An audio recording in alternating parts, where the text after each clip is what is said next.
Sent by Ashley Nicole. Personalin kasi maligayang pagdating sa amin video. Una sa lahat, pindutin ang blank document. Pindutin mo rin ang layout at kung anong gusto mo lang.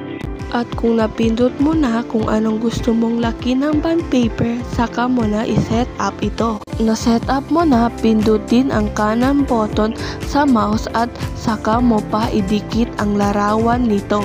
At kung nadikit mo na, pindutin mo ang W-wrap text at pwede mo nang ayusin kung anong gusto mong laki.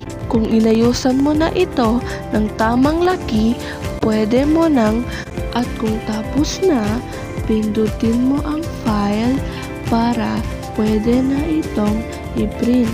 At kung napindot mo na ito, hintayin mo lamang at pindutin mo rin ang print. Tapos, pindutin mo ang print na ito. Tapos, pwede mo nang itong i-print. At yun lang po. Salamat sa panonood.